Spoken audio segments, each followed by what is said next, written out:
starts in America's heartland, a strange and lethal disease that attacks women.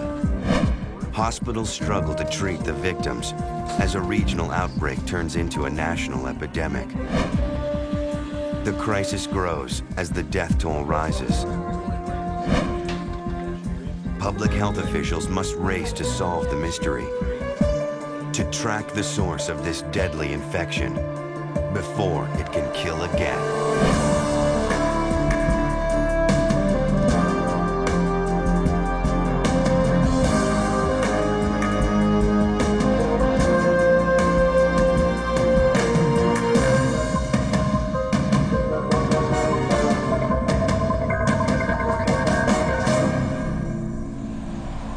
Some of the names in this program have been changed. December 1979. A crosstown bus in Madison, Wisconsin. A young woman, by all appearances in perfect health, until her collapse was sudden and terrifying. Unconscious, barely breathing, the young woman lay sprawled out in the aisle.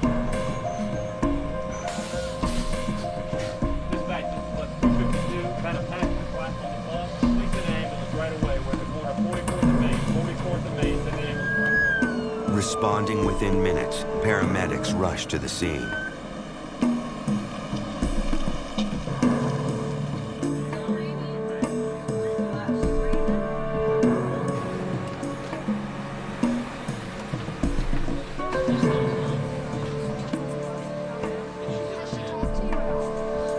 And what they found concerned them.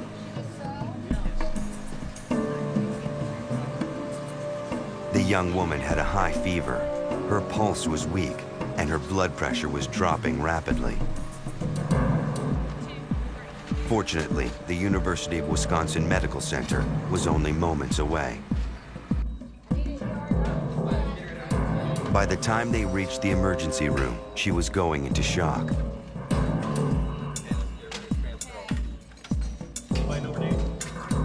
The ER staff would have to work fast.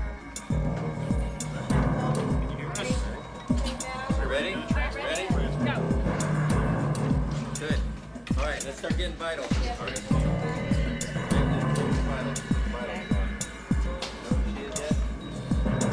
They had no clues to work with. Only a driver's license with her name, Emily Murray, and her age, just 18 years old.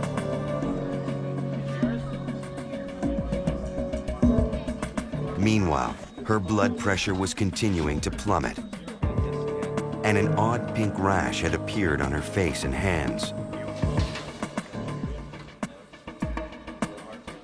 As the ER team fought to stabilize her, throat and blood cultures as well as blood samples were sent off to the lab. The cultures would take 24 hours to grow.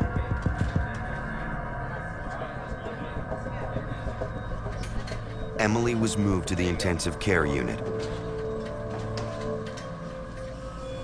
where she was placed on kidney dialysis, and her vital signs could be closely monitored. She seemed to stabilize, and then her case took a strange turn. The mysterious rash became more pronounced. It now covered her entire body. She hadn't had an accident. Urologist Dr. Russell Chesney was called in. His first priority to bring her out of shock, to figure out what was going on. I knew that I'd never seen anybody look quite like this. She had this rash, this sunburn rash, and it was spreading. It was something that was affecting all of her organs. She had bad lungs, she had shock, she had profound diarrhea, she had kidney failure. The sudden onset of Emily's symptoms and the bizarre red rash made Dr. Chesney suspect she had contracted a severe infection. There was no time to wait for lab results. He had to act immediately and aggressively. Do you know where you are? So we treated her with a very broad spectrum of antibiotics, kind of a shotgun approach, if you will. And we wanted to make sure that if this were an infection, that we were preventing it from spreading and that we were preventing the organisms from persisting. The doctors called in Emily's distraught parents, trying to find any possible clue to what had made her so sick. The parents really indicated that she hadn't been exposed to anything. There was nobody else in the family sick. She had some siblings and they were perfectly well, and the parents were perfectly well. Nobody was sick at home. Nobody was sick at school. And that's really intriguing. Examining Emily's chest x-rays, Dr. Chesney tried to understand what had happened. Her cardiac silhouette is not that full. It's narrow like we would see with shock. And she certainly doesn't have congestive heart failure or anything. There are no curly V lines. What he saw was perplexing. It didn't make any sense. The thing that was confusing to us in looking at her chest, it was clear she didn't have pneumonia. And she also didn't have a collapse of her lungs or anything like that. What she actually had was she had hemorrhage from the lung. Emily's lungs were bleeding. It was hard for her to breathe. Dr. Chesney recognized this was a dangerous and potentially deadly complication. But Chesney had no idea what the cause was. The more he learned about her case, the more baffled he became. Her symptoms seemed random, disconnected. It was the nightmare of any parent. That morning, their daughter had left the house a healthy teenager. Now, she was hooked up to IV lines and monitors. Luckily, IV fluids and dialysis eventually began to help. Emily's blood pressure started to rise to a safer level. And it stayed there for an hour or two, and I felt comfortable in going home and trying to find out more about this. With the patient finally stable, Chesney could concentrate on the diagnosis. He sought a second opinion from his wife. Is this the teenager that they... Dr. Joan Chesney is the head of the Infectious Disease Division at the University of Wisconsin School of Medicine. I mean, what is it that really... The patient's high fever, diarrhea, and dehydration were all classic symptoms of an infection. But she has a lot of other extra features that just don't make sense. Like what? Well, one of the things she has is a rash that is spreading like crazy. Total body rash, angry looking. I really can't figure what's going on. To Dr. Joan Chesney, the symptoms sounded familiar.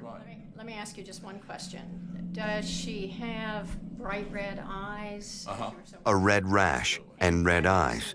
It reminded Joan of a journal article she had recently seen by a doctor in Colorado. The article outlined a new syndrome called toxic shock, characterized by shock, a rash, and multi-organ disease. The illness was linked to a toxin produced by the bacteria Staphylococcus aureus. The disease was named toxic shock syndrome. In extreme cases, it could be fatal. The next morning, Joan Chesney came in to examine Emily Murray. In her 11 years studying infectious diseases, she had never seen anything like it. Blood vessels became inflamed when the bacteria released its toxins, causing a rash that covered Emily's entire body, even her palms. In the journal article, the Staph aureus bacteria was described as infecting the patient's bodies through an open wound. But Emily did not have any cuts or wounds for the bacteria to infect. So where had it come from? My biggest question was, is this toxic shock syndrome as he described it? But I was very skeptical about the Staph aureus, particularly because she didn't have any infection site. Emily did have many of the same symptoms. She even developed small hemorrhages in her eyes. Chesney was determined to unravel this medical mystery. There are other bacterial infections that can cause shock and multi-system disease, but they don't generally cause the rash or the red eyes. So it was one of those things that you just had a sixth sense that there was something not right about this. Emily fit the description of toxic shock syndrome, but not completely. Really sick, and it's very puzzling. Joan Chesney wondered if they were seeing the birth of a new and terrifying disease. You have to make yourself keep an open mind to the fact that it might be a new virus, it might be a new bacteria. We were wondering if it could have been some kind of chemical reaction, that she'd maybe absorbed a chemical through her skin or taken a drug that nobody knew about. Then, just hours later, a second case appeared. 19-year-old Kaylee Wilson was rushed to the University of Wisconsin Medical Center. Like Emily, she arrived in the ER with a raging fever, extremely low blood pressure, and a bizarre red rash. The ER staff pumped her with fluids, desperately trying to raise her blood pressure. Kaylee's mother was frantic. The girl was fighting for her life. Joan Chesney was immediately notified. We see patients all the time who have very unusual presentations of some disease, but there's only one of them, and we often don't figure out what it is, no matter how hard we try. But here we had two, right, less than 24 hours apart, both of whom were very sick. The similarity between the two cases was uncanny. Joan's experience with infectious diseases told her this couldn't be a coincidence. She recommended supportive treatment, massive amounts of IV fluid, and a broad spectrum of antibiotics. Soon after Kaylee was admitted, Joan learned that a third case of the mysterious illness was being treated at a hospital just across town. This was no random event. This was the beginning of something widespread, something far-reaching. This was the start of an epidemic. To say my heart rate doubled would be an understatement. It was scary. Joan knew it was time to bring in the director of the Wisconsin Department of Health, Dr. Jeff Davis. The fact that 3 cases were occurring in one community simultaneously certainly was of impact. We felt it was certainly unusual and needed to be investigated right away. As chief epidemiologist for the state of Wisconsin, it was Dr. Davis's job to make sense of this outbreak. To figure out how these 3 cases were related. Had the young women all been exposed to something in common? What was the source of the illness? Dr. Davis interviewed the 3 patients, asking about pets, allergies, dietary habits, anything that might provide a link, a clue to the origin of this mysterious infection. We asked about a lot of activities. These were fairly far-reaching, where people shopped, where they went, what their usual activities were. Davis then compared the interviews, looking for overlapping data, the one key point where the patients' lives intersected. What he found was absolutely nothing. Except for the fact that they were women, and they were from basically the greater Madison area. They didn't have anything in common. The mystery was growing, and unless doctors and public health officials could identify the source of the toxic infection, more young women could be in danger. A strange outbreak, a mysterious infection. And in Madison, Wisconsin, young women were being rushed to the hospital. In each case, the symptoms were the same. High fever, dangerously low blood pressure, signs of shock, and a bizarre sunburn-like rash.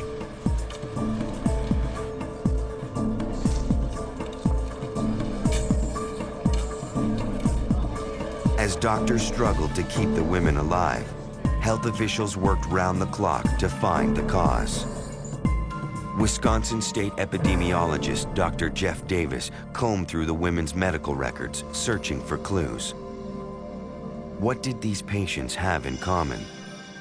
The only thing they shared was that they were all young and they were all women. It seemed like nothing. In fact, it was the beginning of an answer. So that's when I thought, what differentiates women from men? And given their age, I thought that menstruation may be a factor. Unfortunately, the medical files had no record of menstrual cycles. Dr. Davis would have to revisit the patients. Emily Murray, the first, was in the best shape of the three. Her kidneys were failing and she'd been put on dialysis. But she was at least lucid enough to talk. The time that you became ill, do you recall whether you may have been menstruating at not? Yes. Regular since that time? Normal monthly periods? Over the next day, the other patients told him the same thing. They had both been menstruating when they got sick.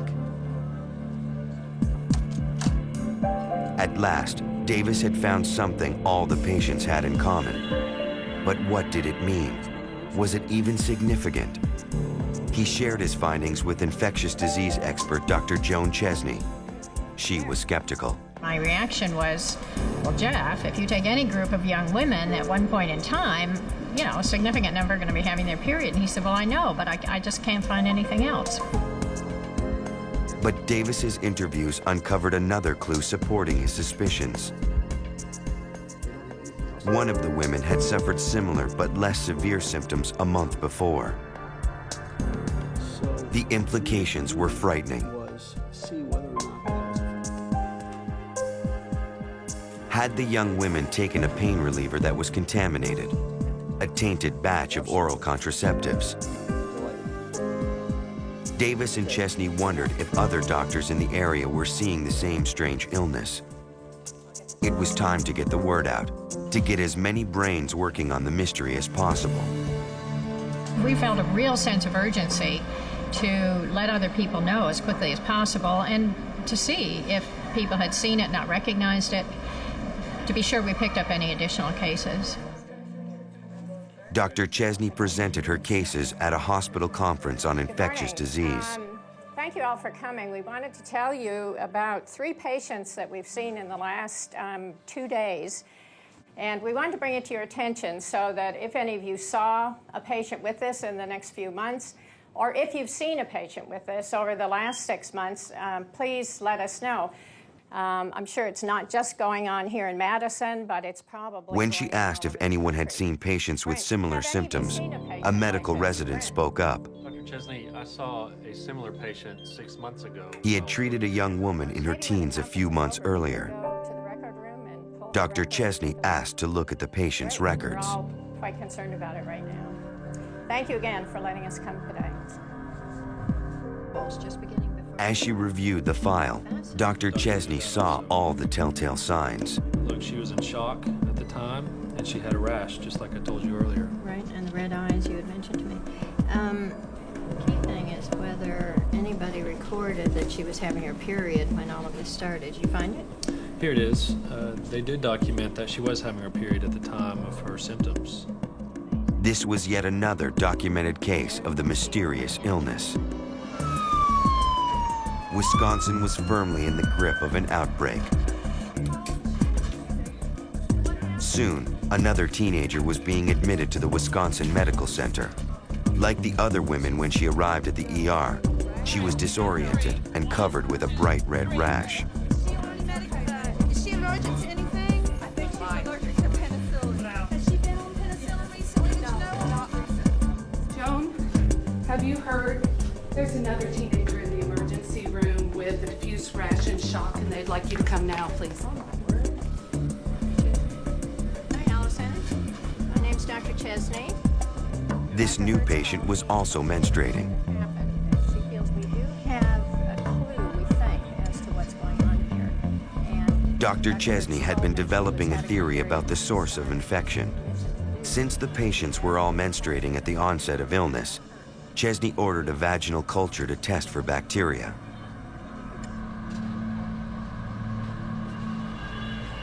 In the lab, the culture was incubated on a growth medium. 24 hours later, it was placed in a reagent solution and identified as Staphylococcus aureus, the bacteria associated with toxic shock syndrome. Joan Chesney's initial diagnosis had proven correct.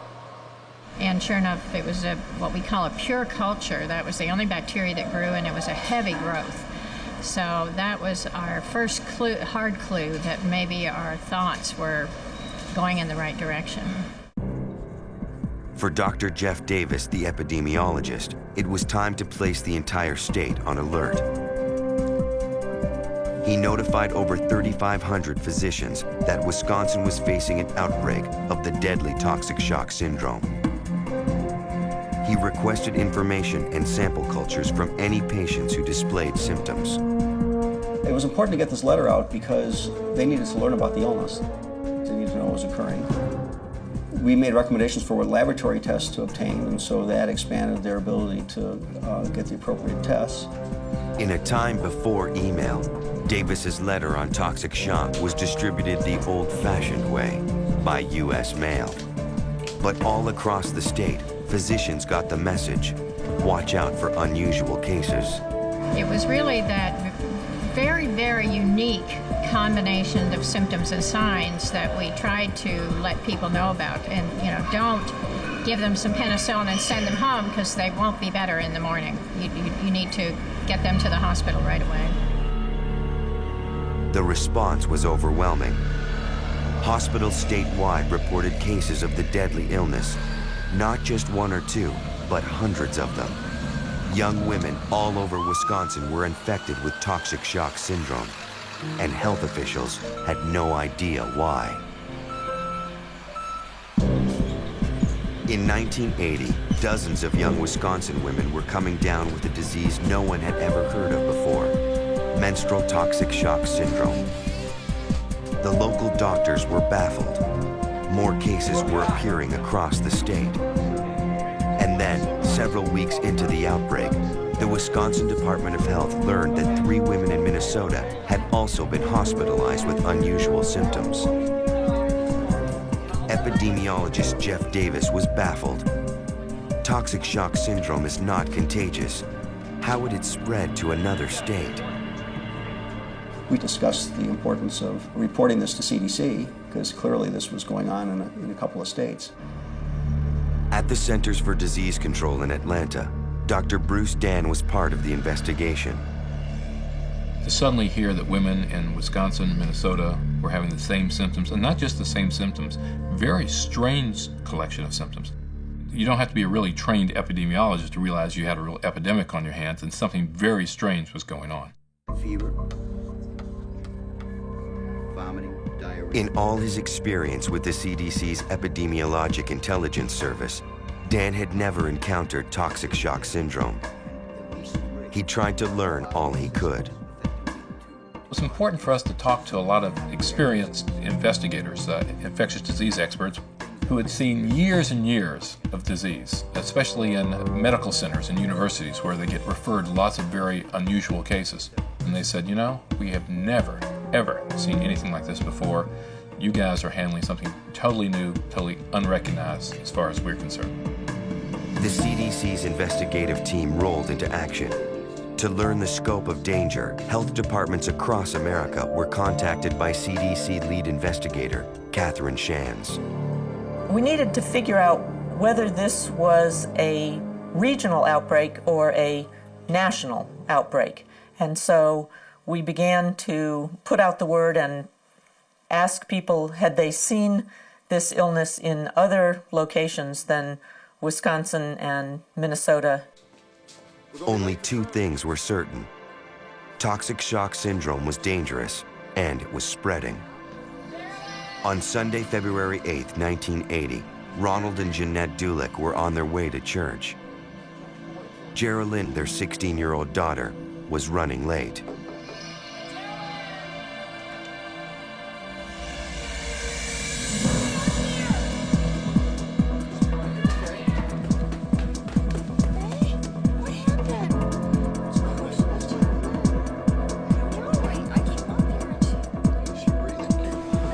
At St. Mary's Hospital in Milwaukee, an emergency team sprang into action. As Geraldine flickered in and out of consciousness, the ER staff charted her vital signs. the teenager was suffering from multiple high-risk symptoms. Her heart was inflamed, and her temperature soared to 106 degrees. Doctors struggled to make a diagnosis until the attending physician received Jeff Davis's letter. He recognized his patient's symptoms as a textbook case of the brand new epidemic.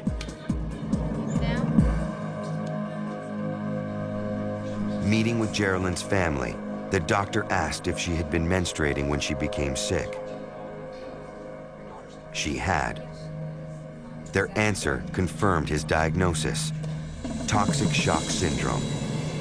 He would need to contact the Wisconsin Department of Health to get the latest information on treatment.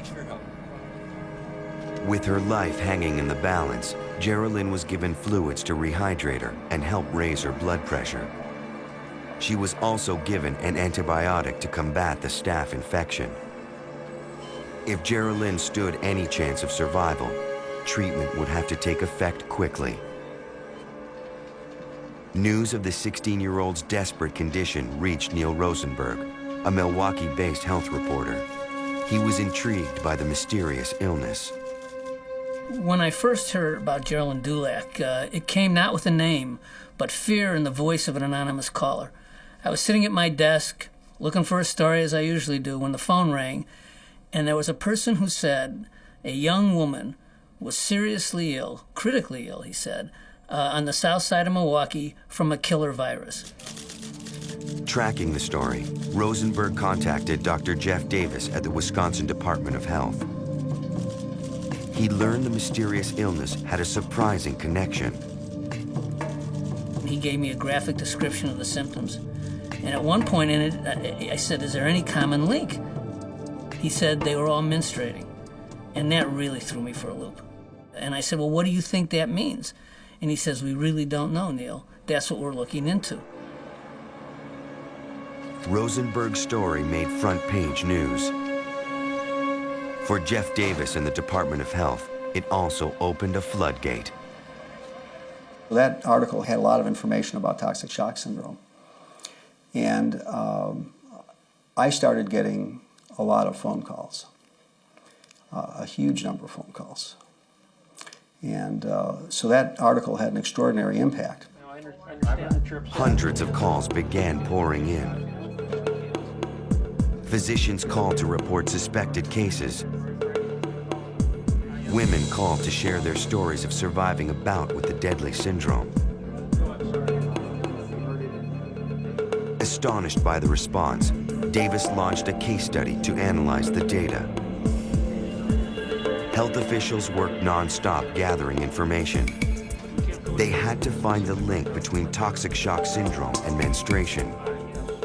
Through scores of interviews, the team compared 35 confirmed cases of toxic shock to a larger control group of healthy women. All the women, healthy or infected, lived in the same area. They were all about the same age and shared similar lifestyles.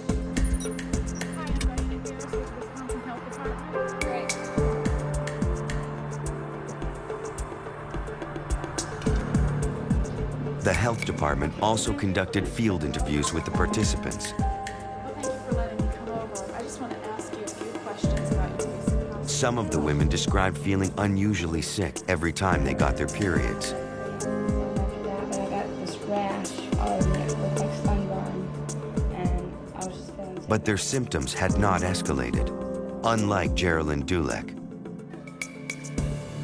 At St. Mary's Hospital, the teenager was getting worse. Her condition had been steadily deteriorating. Finally, after 20 days in the hospital, she slipped into an irreversible coma. And on February 28th, Geralynne Dulac died from catastrophic organ failure. Wisconsin had lost its first victim to toxic shock syndrome. She would not be the last. Until 1980, the American public had never heard of toxic shock syndrome. But now the rare bacterial infection was erupting in the Midwest. One teenager had already died in Wisconsin. Now the disease showed up in Iowa. On May 16th, 36-year-old Chris Laycock was rushed to the hospital. Her liver and kidneys were failing. The emergency room team worked hard to stabilize their patient.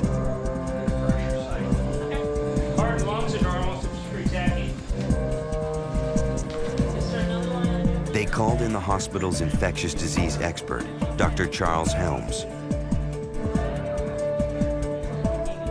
So I got a call from Dr. Lengling, who was the resident on call in the intensive care unit, the medical intensive care unit, about a case that was really had him worried and concerned and wanted an infectious disease consult. Dr. Helms had never seen anything like it. It was as if the patient's entire body was shutting down, one organ after another. It's unusual to see a young, healthy person, as she was, come in so desperately ill, particularly with so many systems of her body involved. As her condition got worse, Chris was moved to the intensive care unit where she could be monitored. In addition to her liver and kidneys, her lungs were failing. And perhaps of most concern to us here, her respiratory status, her ability to breathe and oxygenate her blood was in dire straits. Doctors rushed to intubate the patient. They put her on a respirator. Her blood pressure was crashing. Her organs weren't functioning. They were losing her. Their only hope of keeping Chris alive was to raise her blood pressure, to get blood to her vital organs. Despite the CDC's efforts, not all doctors were aware that a strange infection was on the move. If it was a bacterial infection, that she was on a sufficiently broad range of antibiotics to protect her while we figured out what was going on with her.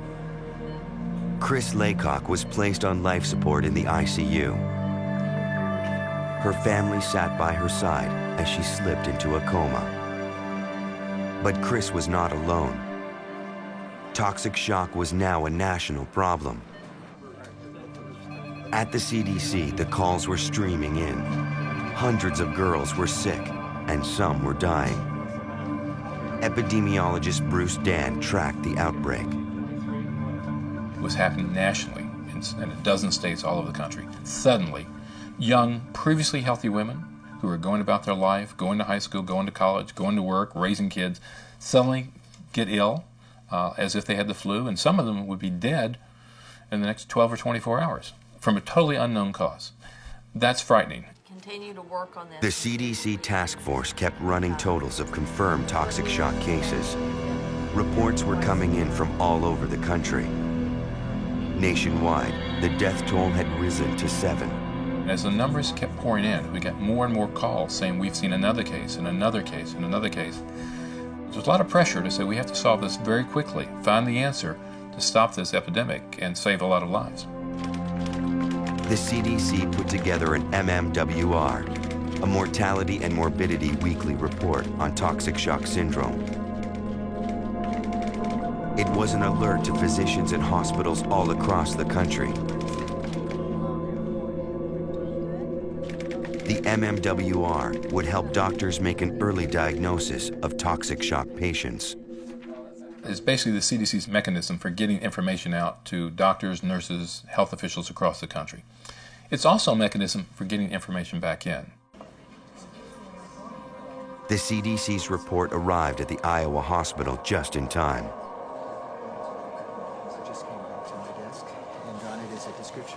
Dr. Helms recognized Chris Laycock's symptoms immediately. It was textbook toxic shock syndrome. Dr. Helms followed the CDC's recommendations: massive amounts of fluids and antibiotics to fight infection. For now, her terrified family could only watch and wait.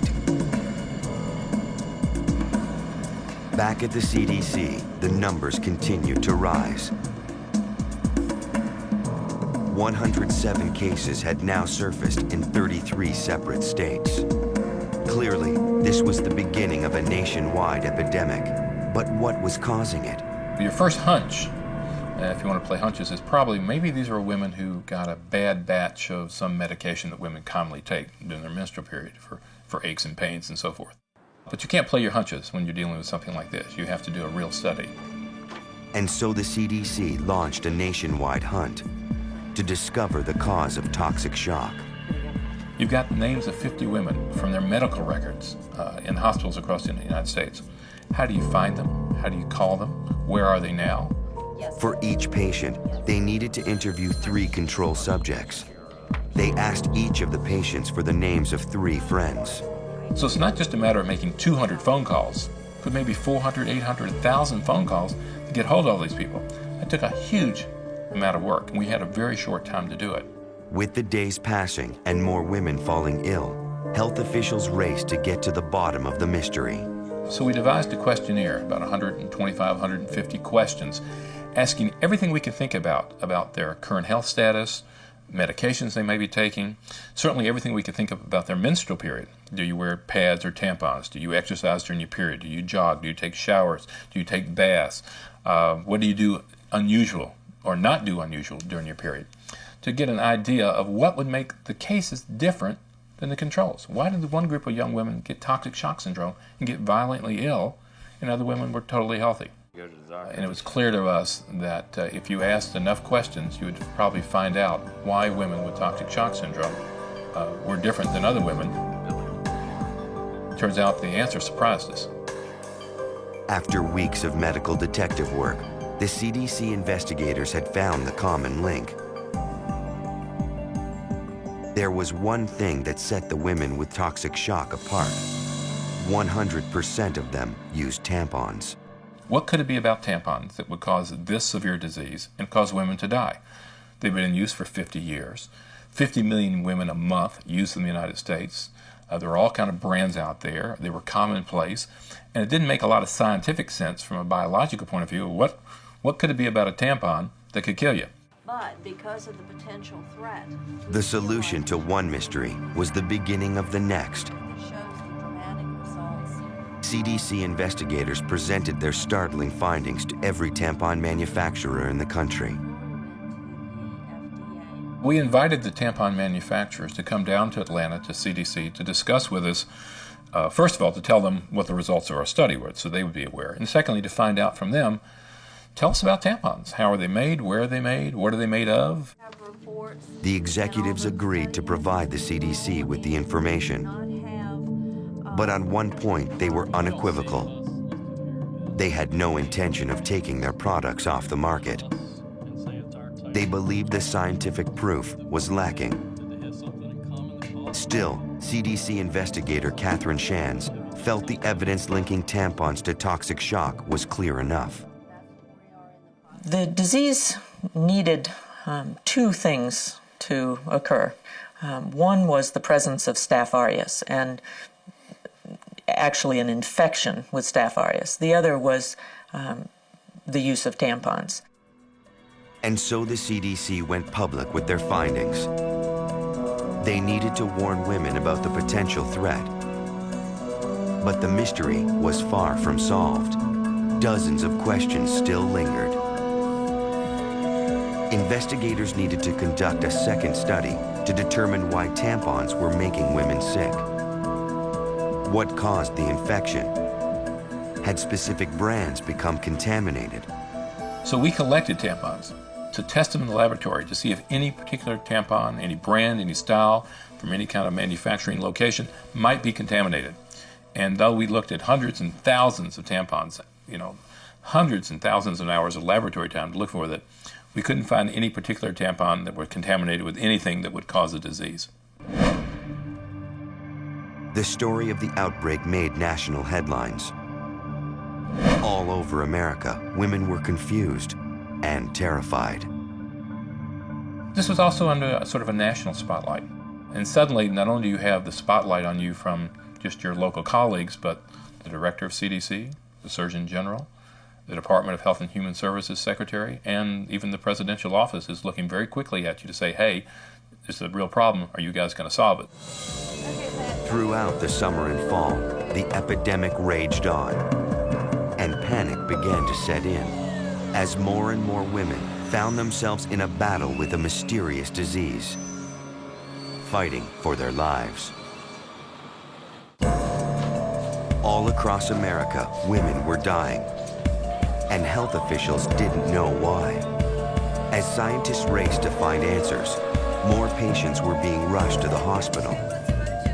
Patients like 25-year-old Pat Kem, the mother of 2 small children. She had early flu-like symptoms. Now, she was in the ER. And her husband, Mike, was worried. Every 15 or 20 minutes I was allowed to enter into the emergency room. I could hold her hand. She was having such a difficult time breathing. She wasn't able to communicate very well with me, but I could squeeze her hand and she could squeeze it back. As Pat's condition deteriorated, Mike grew more concerned. To think that just a few days prior she was the young, healthy mother of my children, and we were enjoying life and making plans for our future, to see her in a hospital setting, looking totally unlike her normal self and fighting to take every breath. The medical community was now on high alert for patients who showed signs of toxic shock syndrome.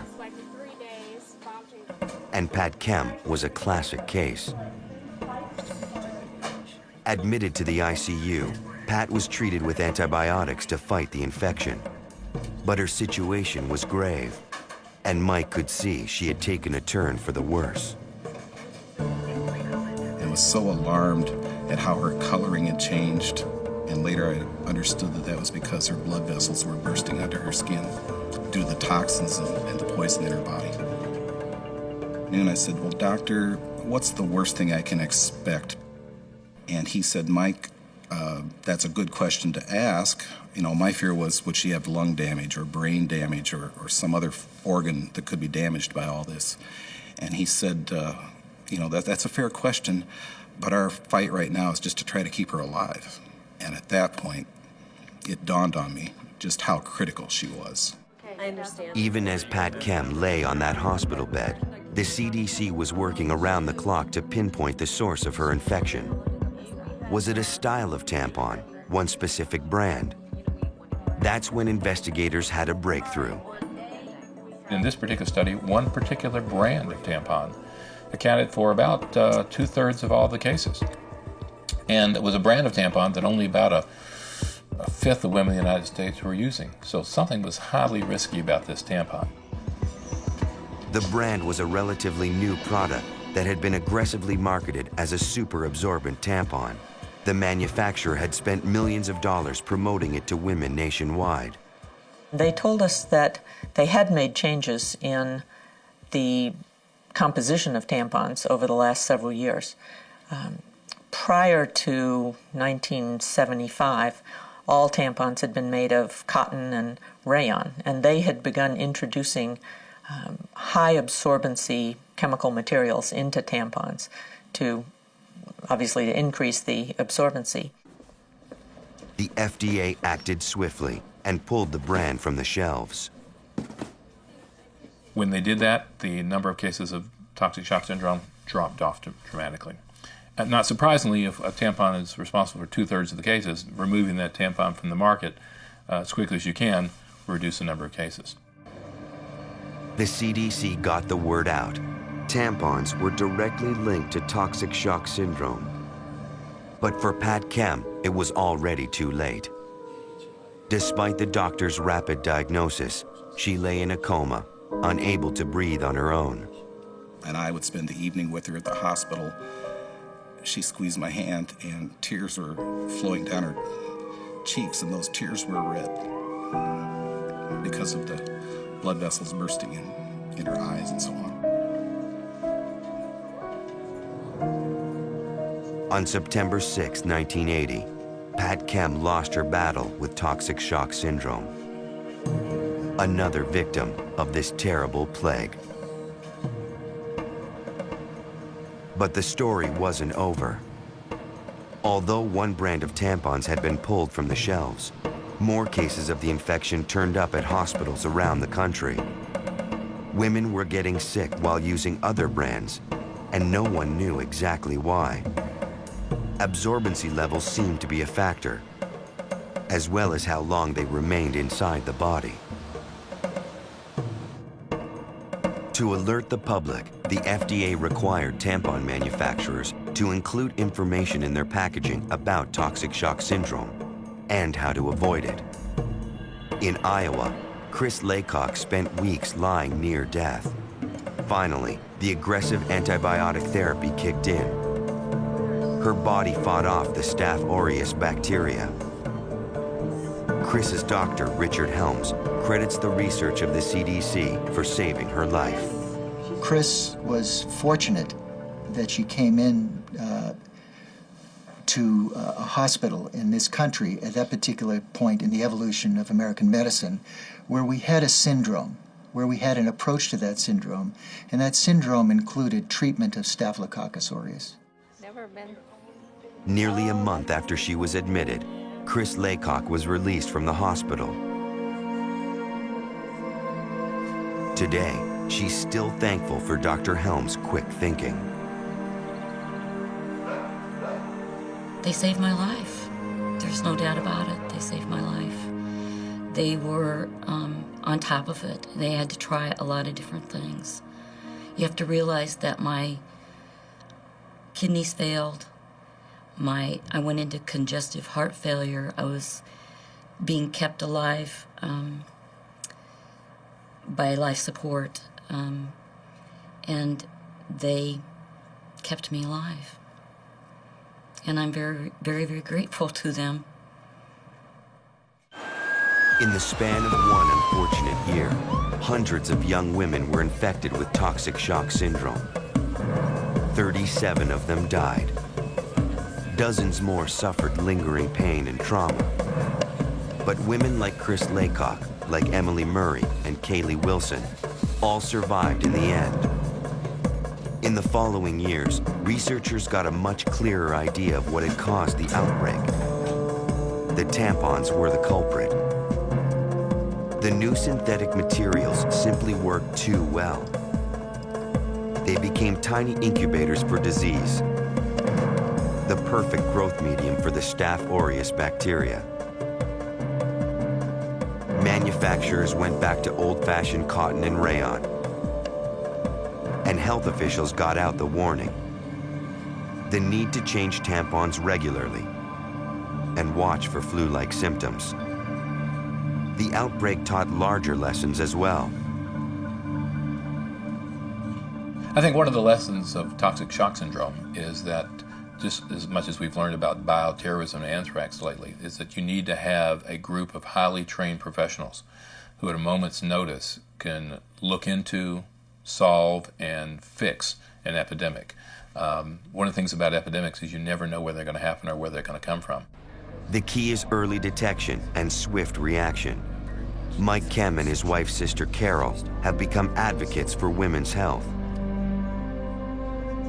Myself and my daughters and our family, our goal today is for the next generation of young women who are using feminine hygiene products today to please read the warning labels that are on the boxes of these products or inside on pamphlets, and have an awareness that if you have any flu-like symptoms, you could be endangering your life, and to remove the product and seek medical attention immediately.